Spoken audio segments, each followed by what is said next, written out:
त्राटक, जिसके द्वारा भगवान शिव ने कामदेव को भस्म किया था, यानी तीसरी नेत्र से।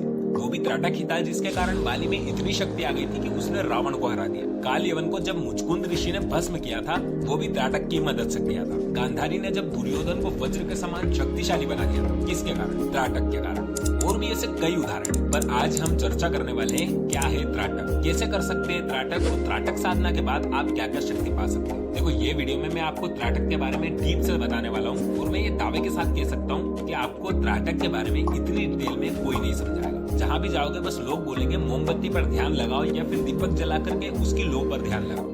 अगर सच में त्राटक के बारे में जानना चाहते हो तो इससे बेस्ट वीडियो आपको कहीं नहीं मिलेगी। तो ज्यादा वक्त नहीं गवाते और वीडियो को करते हैं स्टार्ट। ये बात तो सबको पता है कि हमारी पलक अपने आप झपकती है और ये काम कूर्म उपप्राण करवाता है। देखो, हमारे शरीर में जो प्राण है उसके 5 प्रकार है: प्राण, अपान, व्यान, समान और उदान। और इन्हीं 5 प्राणों के 5 उपप्राण भी होते हैं, जिनके नाम है नाग, कूर्म, त्रकल, देवदत्त और धनंजय। और यही जो कूर्म उपप्राण है, यही हमारी पलकों को झपकाने का काम करता है। अब जो साधक है उसे इसी कूर्म उपप्राण को साधना पड़ेगा और इस पर कुछ समय के लिए अधिकार प्राप्त करना पड़ेगा, ताकि आपकी पलकें ना झपके। देखो, अब आप प्राणों पर अधिकार प्राप्त कर रहे हो, उसके लिए आपके प्राणों का शुद्ध होना भी जरूरी है, और प्राण शुद्ध होंगे प्राणायाम से। आप किसी ऐसे गुरु की सहायता ले सकते हो जो इसमें पारंगत हो, या फिर बाजार में आपको बहुत सी ऐसी किताबें मिल जाएगी जो आपको सही प्राणायाम करना सिखाएगी। अब आप बोलेंगे कि हम यहाँ त्राटक सीखना आए थे, पर प्राणायाम का उससे क्या मतलब? तो मैं आपको साफ तरीके से बता दूं, अभ्यासी को अभ्यास के द्वारा पलक झपकाने को रोकना है, और पलक झपकाने का काम प्राण के द्वारा होता है। अगर साधक सही तरीके से प्राण को रोक कर त्राटक का अभ्यास करे तो उसको जल्दी परिणाम देखने को मिलेंगे। अब आते हैं हम टॉपिक पर, आखिर त्राटक करने का सही तरीका क्या है। बहुत सी वीडियो में आपने देखा होगा, लोग बताते हैं कि आप लो पर या दीपक पर त्राटक करो। ये सही भी है, पर शुरुआत में नहीं। हर चीज को बेसिक से शुरू करनी पड़ती है। उनमें सबसे पहले आता है बिंदु पर त्राटक का अभ्यास।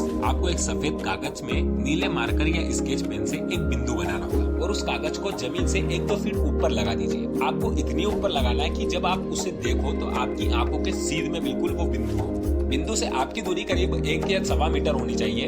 अब आपको आपकी रीढ़ की हड्डी को एकदम सीधा करके उस बिंदु को बिना बल के झपकाए देखना है। हाँ, याद रहे, आप एक आसन पर बैठे हो, एक ऐसा कमरा जहाँ पर कोई शोर ना हो, कमरे में न ज्यादा उजाला हो और न ज्यादा अंधेरा। अब जब आप एक टक उस बिंदु को देखोगे तो आपकी आंखें चलने लगेंगी, पर आपको पलकें नहीं झपकनी। कुछ समय बाद आंसू भी आने लगेंगे, आपको फिर भी आपकी आंखें खुली रखनी है, जब तक आपकी क्षमता है तब तक। मान लो आपने आपकी आंखों को 2 मिनट तक खुला रखा, तो फिर 2 मिनट तक आंखों को बंद रखना है। इससे जलन कम होगी। कोई मुलायम कपड़े से आप आंखें पोंछ सकते हैं, पर उंगली से खुजालना बिल्कुल भी नहीं। अब धीरे धीरे आप टाइम को बढ़ा सकते हैं। ऐसा करने से आपका मन थोड़ा स्थिर होने लगेगा। आपको उस बिंदु के आसपास पीले रंग का गोलाकार दिखने लगेगा। अब और ज्यादा प्रयास से वो पीला रंग गायब होकर हरे रंग में बदल जाएगा, पर ये बहुत कम लोगों के साथ होता है। अब और ज्यादा प्रयास से पीले या हरे रंग की जगह लाल रंग दिखने लगेगा। और ज्यादा अभ्यास से उस लाल रंग के आसपास सफेद या मटमैला सा रंग दिखने लगता है। अब आप त्राटक के अगले भाग की ओर बढ़ सकते हो। इसके अलावा आप अपने इष्ट की तस्वीर पर भी त्राटक का प्रयोग कर सकते हो।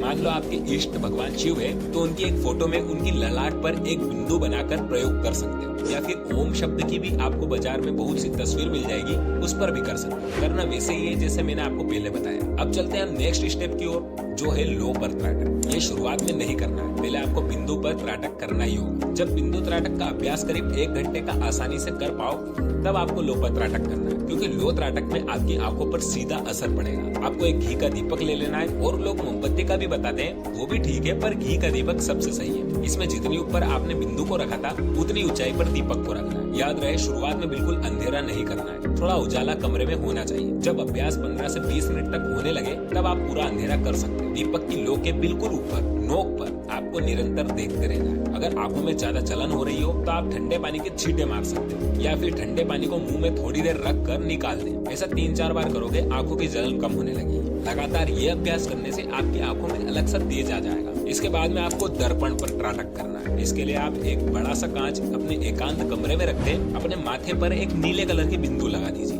हाँ, पर याद रहे, जो आपकी माथे की बिंदु वो आईने के बिल्कुल बीच में पड़े। अब उस बिंदु को निरंतर देखना है बिना पल के झपकाए। थोड़े दिनों बाद आपका चेहरा गायब सा होने लगेगा। आपके चेहरे पर डरावनी आकृति बनने लगेगी। आपको आपका चेहरा किसी भूत से कम नहीं लगेगा। पर डरना नहीं है, कठोर दिल वाले ही ये अभ्यास कर सकते हैं। ऐसा भी आपको दिख सकता है कि आपके चेहरे पर से चमड़ी गायब होने लगी और केवल आपको हड्डियां दिखने लगी। इसमें डरने वाली कोई बात नहीं है, आईना वास्तविकता दिखा रहा होता है। आपने जहाँ पर बिंदु बनाई थी वहाँ पर आपको गुदगुदी होने लगी। समय के साथ साथ गुदगुदी बढ़ने लगती है। दर्पण त्राटक से आपके दिमाग पर गहरा असर पड़ता है। आपका दिमाग इससे बहुत जल्दी विकसित होने लगेगा। सोचने की शक्ति बढ़ जाएगी। इससे आज्ञा चक्र भी तेजी से जागरूक होता है। दर्पण पर अच्छी तरह से अभ्यास हो जाए तब आप पेड़ पर त्राटक करें। ये इतना आसान नहीं होने वाला है, क्योंकि इसके लिए आपको एक एकांत में जाना होगा जहाँ कहीं शोर ना हो। ऐसा पेड़ देखना होगा जो ऊपर से नुकीला हो, जैसे क्रिसमस या फिर अशोक। आपको पेड़ से करीब 1 किलोमीटर दूरी पर आसन लगाकर बैठना है और पेड़ के बिल्कुल ऊपर की नोक पर एक टक देखते रहना है। बाकी और कहीं भी आपकी नजर नहीं जानी चाहिए। कुछ ही समय बाद आपको पेड़ के ठीक पीछे पीले रंग